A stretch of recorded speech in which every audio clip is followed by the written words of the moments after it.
All right. How's everybody this morning? Doing well. Great. Excited? I mean, business building it has to be an energy filled environment, right? Like, because it's hard to get people to want to work with you if if you're like, hey, how's it going? Do you want to do real estate? Right? It's a little overwhelming, underwhelming. So, all right. So we're gonna do some effective role playing because it's kind of important that we lay out the original strategy of the whole thing. So, why do we need to role play? I mean, I put a bunch of things on the screen. You tell me in your opinions, what does role play really do for you as a real estate agent?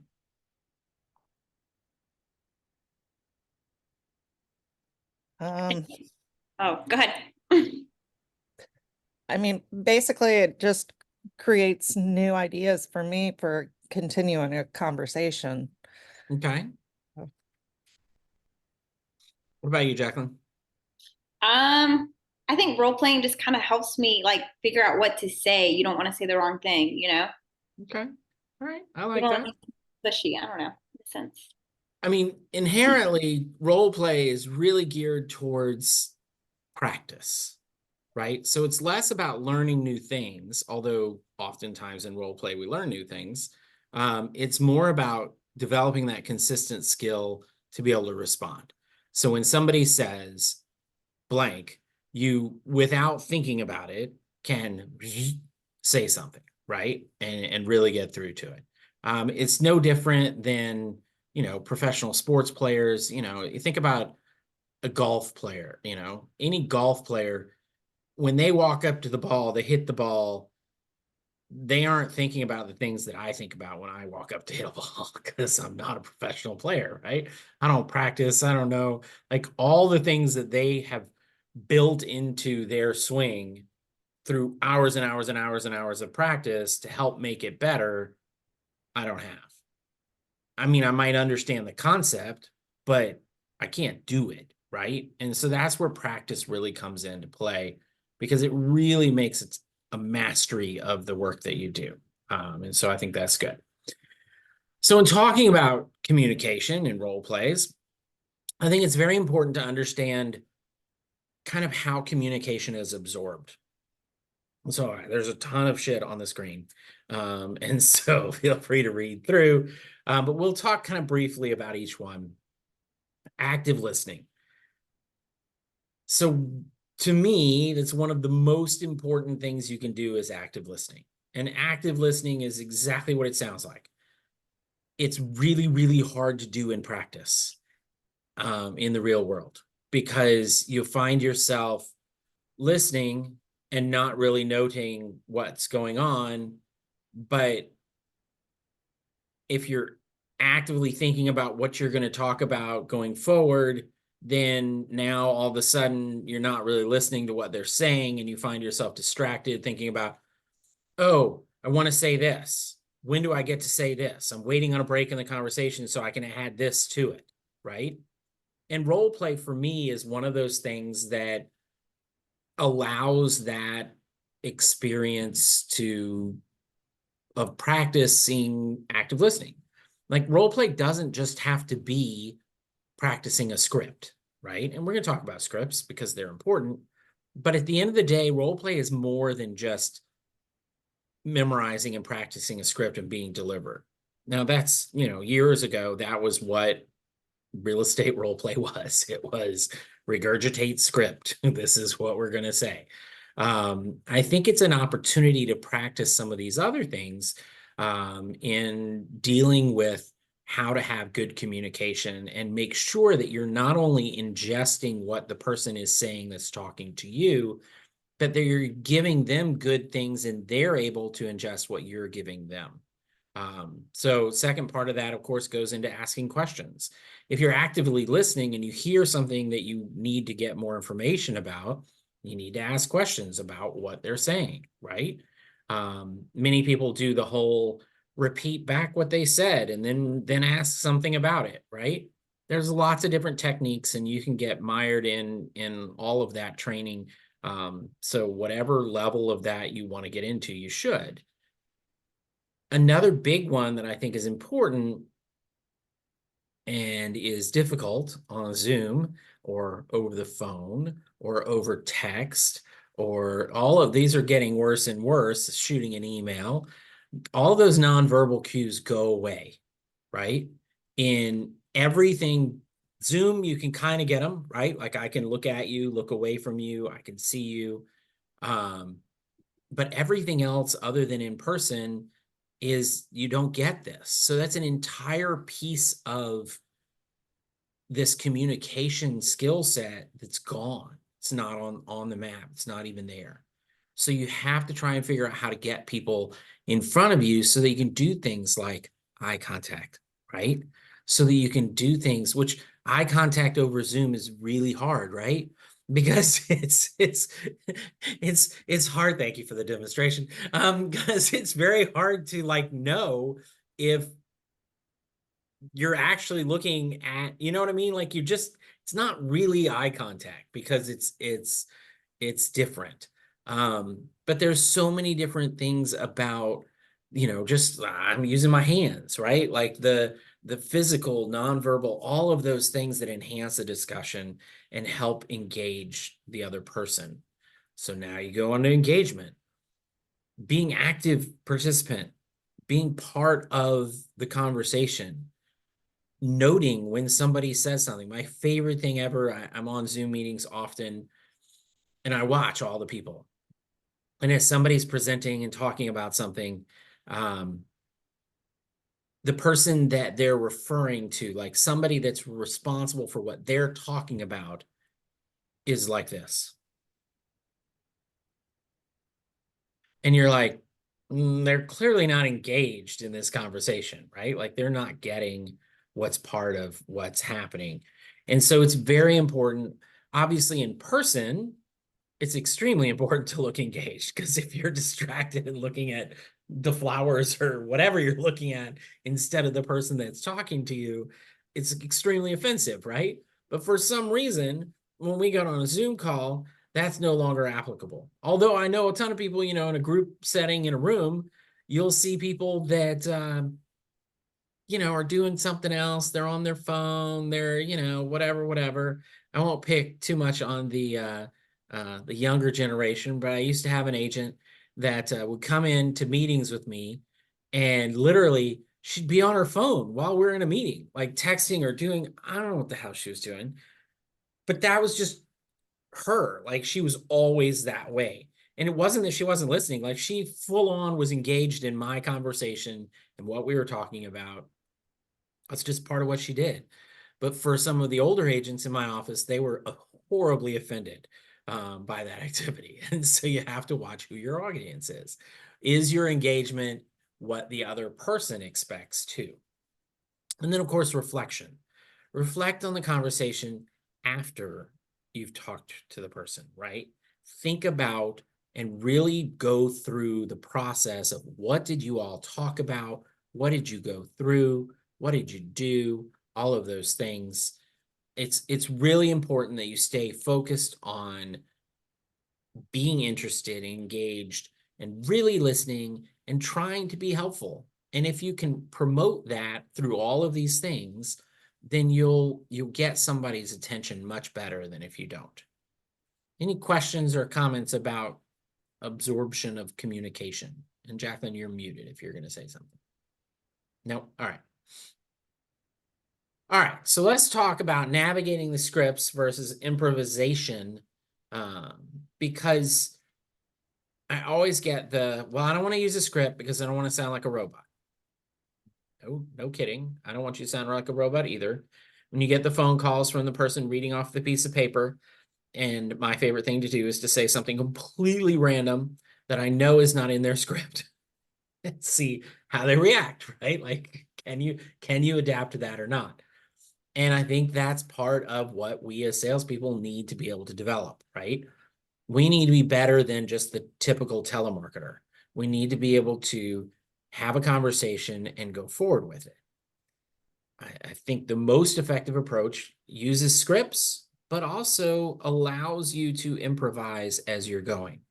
Now, what I'll say about improvisation is it's a lot easier to improvise if you have an entire library of scripts in your background. So take an example. I'm talking to a person that I think is interested in buying a house. So I'm using buyer scripts, okay? And I'm going down the path of what they're interested in, what they're looking for, what their dream house is, all the different scripts that I might use relative to buyers. Are you pre-approved? Yada, yada, yada.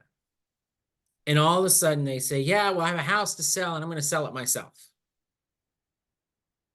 Now, if I have a whole library of for sale by owner scripts already in my head, it's very easy for me to improvise and go drift into that conversation talking about for sale by owner.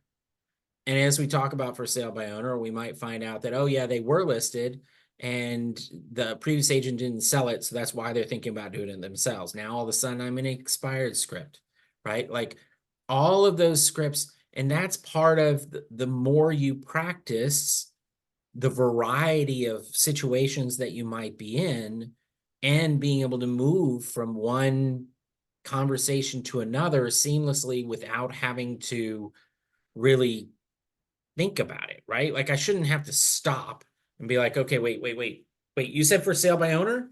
Give me a second. Okay, now I can talk about it, right? Because you don't look like you know what you're doing.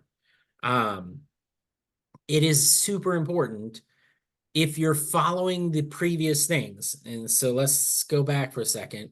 If I'm actively listening and asking questions while I'm engaged in a script, I'm not going to sound like a robot. Why?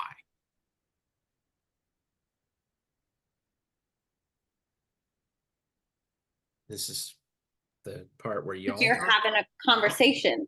because it's an actual conversation, right? Because I'm actually paying attention to what they're saying enough to respond and not, that's one of my, somebody's completely on a script when you say something that is not in line with what their script is and they just go on to the next line, right? And you're like, okay, I told you that my hair is on fire and you just said, and so would you be interested in selling your house in the next 30 to 60 days?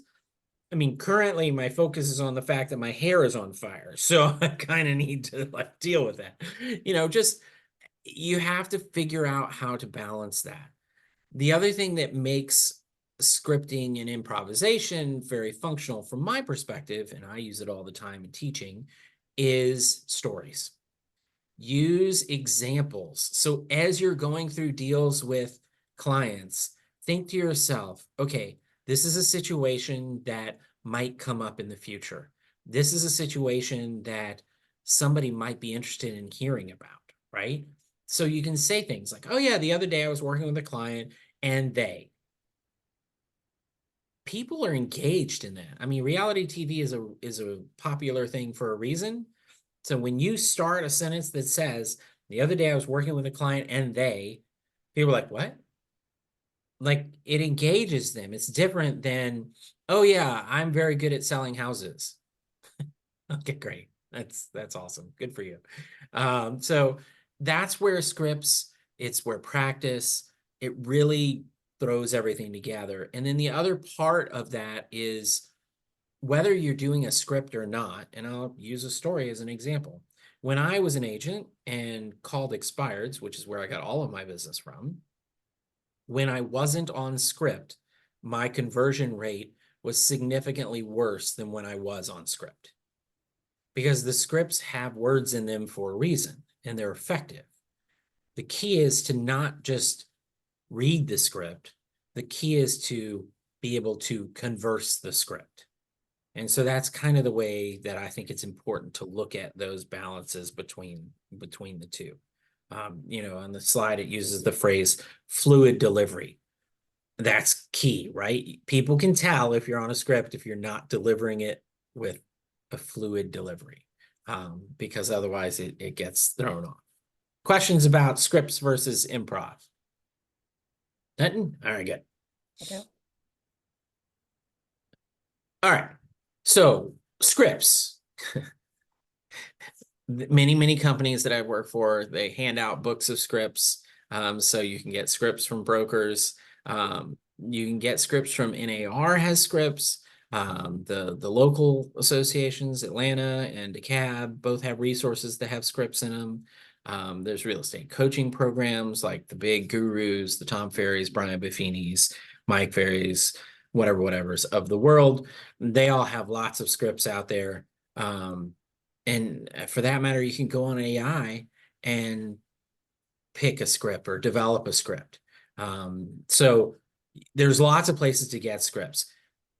Googling and just finding generic scripts sometimes isn't a good thing because they're kind of too generic, and they're not proven. But at the same time, it can give you a basis. So let's look at this Sphere script. This is a Sphere script that I got from an AI. Okay. It took me 3 tries to get it to be the way I wanted it to be. And it's probably not perfect for either of you or even for me to use in the real world. But the reality is that it gives me a starting point, and now I can look at it. And the important factors, and this is what we're less about learning this script because it's a little long. But at the same time, it dives into some key things. In a script, it's very important that you do a couple of things. The first thing that you have to do in a script is connect. And connect in a way that the person wants to continue the conversation. This is a Sphere script, so it's theoretically somebody that you know, right?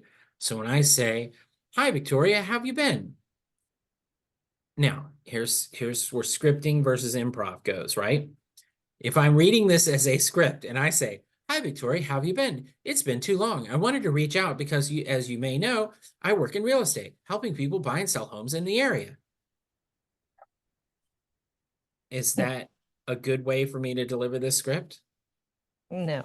No, right? Because you're like, oh God, sales call, right? Like offensive. Whereas if I start with, "Hi, Victoria, how's it going? How have you been?" And I stop and wait for a response, right? Because I just asked you a question. I should wait for a response.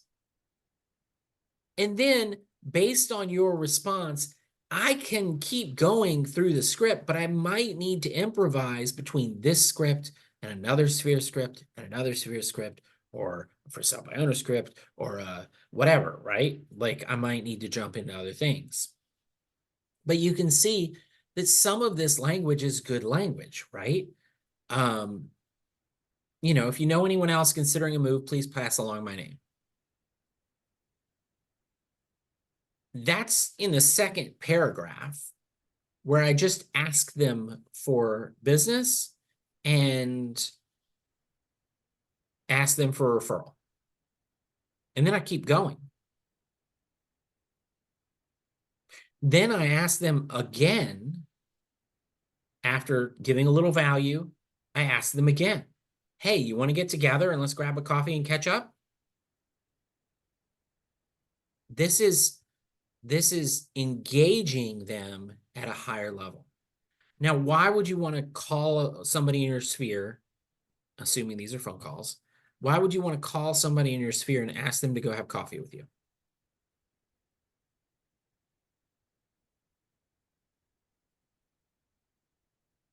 This is the So it's not just a business call, you're connecting and building relationship. right. So you're continuing to build that relationship, whatever that relationship is that you have. And maybe it's not, obviously it's probably not your best friend. Obviously, the conversation you're gonna have with your best friend is different. Right. Your best friend, it's like, "Hey man, I need you to either sell your house or find somebody that wants to sell their house because I got to sell a house this week." So, it's a different conversation. But with somebody that you just know, but that you don't have that level of relationship with, you need to build that relationship. Continuing to build that relationship is a great thing. what does grabbing coffee with them in the next week or two do? What does it give you the opportunity to do? Continue to have that conversation of, you know, referrals and all that. So now you're face to face, right? Most effective communication is face to face. So now I'm face to face with them. And while I'm face with them, I can learn more, build that relationship, active listen on what's going on in their lives and what things they've got going on, and then share with them what things I've got going on from the standpoint of, hey, I've got, more business that I'm working on, or, I just sold my last listing, so I'm looking for another one. My last buyers were so happy. I can't wait to get the next buyers into a place. Like, there's so many just little subtle conversation things. And the reality is that most people in this country really enjoy talking about real estate. I don't know why. It's just a thing. Run into somebody at the grocery store and start talking about real estate. They'll just talk to you about real estate. Oh, you're in real estate? How's the market? What's going on in the neighborhood? Hey, did you see that development around the corner? What's that? Right? These are conversations that help you generate that conversation of, hey, do you want to sell your house, or do you know somebody that wants to? Want to buy a house? Do you know somebody that wants to? Right? So those are the key points in a script. You've got to engage them in an actual conversation, not just speak at them. Then you want to give them something to think about and process, and then ask them for something. Ask them for business. But it's not, I was talking to an agent the other day, and he was like, yeah, I don't want to be that agent with the Wendy's cup out shaking, looking for change, right? Begging for business. You're not begging for business. You're not desperate for business. You are a professional. This is what you do. You enjoy doing this because you enjoy helping people be successful in their real estate transactions. If that's the case, then you should be able to ask people, who do they know that could use your help? Especially people that you know, if they like you, key point, if they like you, they are going to think of you highly enough that they should be willing to pass you along to people. So that's part of the process to think about in that process. Questions about this script? Yeah. All right. So what's next? The next thing in role play and prospecting is you got to decide how much you want to practice. Do you want to practice once a week, every other day, 3 times a week, every day, twice a day, whatever, right? And that's independent to you as to your skill level. It's independent to you as to your experience level, right? Now, here's what I always say, and I always get this from experienced agents. Oh, well, yeah, I don't need to prospect anymore. I get all my business off of referrals. Bullshit. I mean, the answer to that is you're wrong. You don't get all of your business off of referrals, because I've seen agents that didn't prospect at all and they relied on referrals, and their business, what way does it go? Goes down, right? They are soon out of the business because their referrals, if they're not talking to them, are not responding. It's no different than, just because you have a base of people that you've worked with and people that have referred you business in the past, if you're not touching base with them, guess what's going to happen? Somebody else is going to. There are lots and lots of real estate agents in this city, and they all know your friends and your past clients and your prospects, and they're talking to them. So you better be talking to them too. So how much do you need to practice? Along that same line, what scripts do you want to focus on? Which ones do you need to focus on, right? When you get into a conversation about a for sale by owner, do you freeze up and not really know what to say? All right, so dig in, find some for sale by owner scripts, practice those, and get yourself on the right page. What's the benefit of a homeowner selling with a listing agent instead of selling themselves? I mean, it's a seller's market. Why can't they just sell themselves and save all the commission, right? Can you answer that question? You should have a script for it. It's part of the process. This is where now this gets more interactive. You need to find someone to practice with, right? it's very hard to practice scripts in a mirror, right? Look at me staring at myself going, hi, my name is Brett Duffy, and I'm here to help you buy or sell real estate. You're not getting good feedback. You're not getting real life. Like, it's one thing to practice a script from a standpoint of trying to memorize it like lines for a play, right? But at the end of the day, after you've memorized the lines for the play, you're not very good at them until you actually practice them in a live theater with other people in the play, unless it's a, solo production, which is not where we are. So you got to find someone or some ones to practice with. And then it may be somebody different. It can be the people you practice with. It can be somebody different. I highly recommend you get an accountability partner. You get somebody that says, okay, yeah, I want to do the same as you. I want to do 3 days a week. And so whether you're practicing with them or other people, you then say, okay, hey, how'd you do this week? I only did 2 days, so I'm feeling a little bad. Yeah, I only got 1 day. So we got to do better next week. Let's do better next week, right? All right. So help pump each other up and push each other. That's part of one of the things I love about Remax is the collaboration that we have. Help support each other, help get that accountability going. The most important thing is to be consistent.